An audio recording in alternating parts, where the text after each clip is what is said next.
according to sa Revelation, yung yung woman clothed with the sun, pumunta sa wilderness. Ano ba yung wilderness? Ang Ophir yun eh.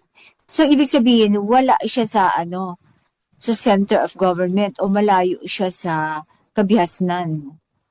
Ang tingin ko sa literal na wilderness, kasi kaya sinabi nakasulat na pag nagsunod na sila, nung ano ba yon, yung kasuklam-suklam ay itinayo sa templo. Ibig sabihin, tumakbo na sa run to the mountains, di ba? Kasi bakit sa mountain? Kasi hindi iba yung hindi pa na ang sinasabi kasi prophecy, hindi pa nangyari kailanman ang mga salot o mga kaganapan na mangyari. Maaaring merong mga chemical, may mga AI na maghahanap o hahabol o mga robot, diba? Mga internet. Tapos maaaring magkaroon ng famine. Siguro lahat na ipapakain sa atin ay mga lace na ng kung ano-anong ang mga klaseng chemical or DNA or mga fake foods. Samantalang pag nasa mountain ka, marami kang makakain doon, marami kang pwede kang magtanim, maraming damo, maraming halaman. At tapos yung pang may digital ID pa tayo, so baka kailangan pag nakontrol na nila ang ang pag wala kang religion or hindi ka sumasama sa kanilang one world religion, maaaring hindi ka na makabili. Dahil, syempre, makikita digital ID mo. So, wala kang mabibili kahit pa marami kang pera kung tatanggalin nila ang ang physical money. O, dahil sa ID mo, ay hindi ka na makakabili. Maari kasing yan pang malakihang katulad ng ginagawa nila sa Russia, di ba?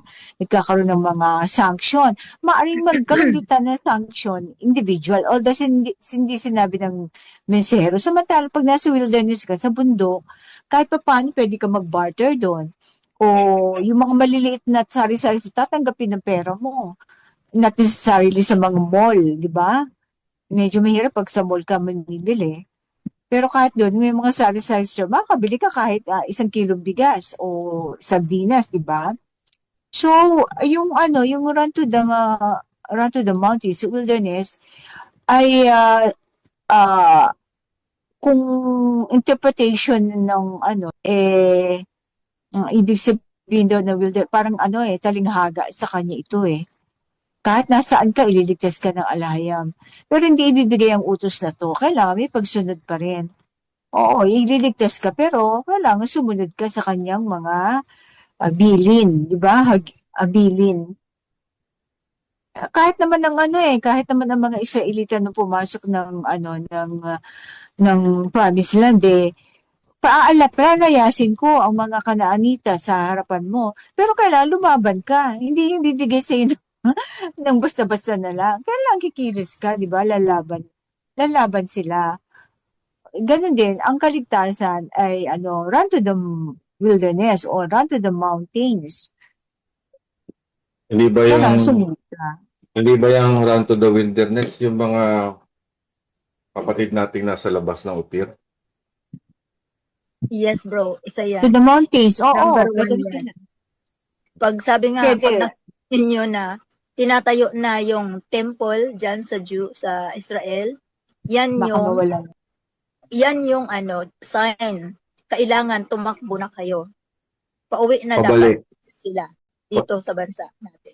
Pabalik. Because Kasi yung ang pagkakaintindi ko, base sa binasa natin dun sa Salmo, maaring meron sa Revelation paiiksiin niya ang ano ba yung sis? Nakalagay dun sa ang Revelation. panahon. Ang panahon. Tayagsin niya ang panahon. Alang-alang Kasi- sa kanyang mga pinili. alang-alang sa kanyang pinili. So, yung paiksiin niya ang panahon alang-alang sa kanyang pinili. Tatapusin niya agad yung ano na yon, yung yung sakuna na yon o yung kaguluhan na yon o yung kagutuman na yon. Kasi nga baka maapektuhan Tribulation. maapektuhan na yung kanyang pinili. So, pag sinabing pinili, tao lang ba yun?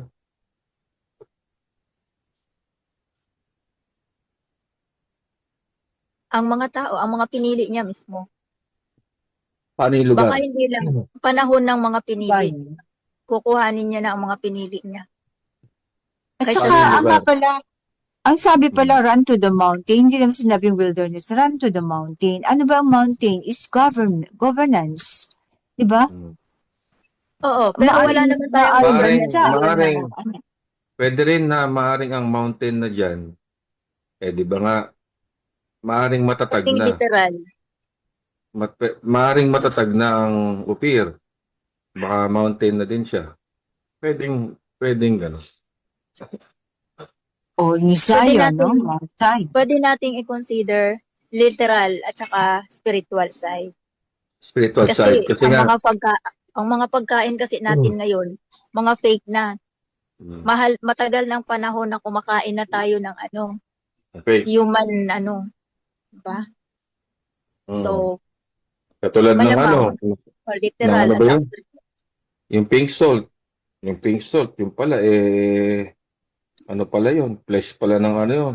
Ng mga higante. mga DNAs Mm. nakahalo na sa mga ulam, mga dilata, mga chicken, mga lahat Mm. fake food. Gina- Kaya Ginagawang powder. pangin. Ginagawang powder. So Dinedehydrate na natin. unlike kung nasa literal mountains tayo, makapagtanim tayo kung tayo ay may Baka nga lupa. yung tinatawag nilang meat enhancer. Baka yun eh. Siguro, Yung meat enhancer na yun.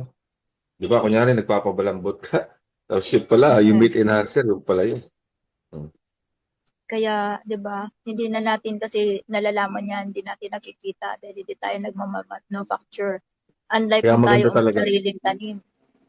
Sariling tanim, sariling alaga, Sarili, manukan, sariling ah, governance. Kasi sariling pag nasa government. mountains, 'di ba pag nasa mountain na Yun lang, tayo, yun lang maganda. nakakalungkot sa atin. Oh, Yun ang nakakalungkot maganda. sa atin. Sige po, sis. Tuloy. Sorry. Maganda Sige. kasi kapag nasa mountain na tayo, run to the mountain, sabi nga, maganda kung meron din tayong community doon because 'di ba, hindi naman natin kakayanin na magawa ang lahat ng pangangailangan natin. Para bang ikaw bro, iba yung porte mo, 'di ba? Sa pagtatanim. Iba yung mga Hmm. kasama natin, iba may mga porte din sila, sa mga gamot din sila. Kumbaga sa komunidad natin parang parang mountain din 'yun, 'di ba? Matatag na komunidad kasi sila yung magkakatulong-tulungan sa panahon ng kawalan.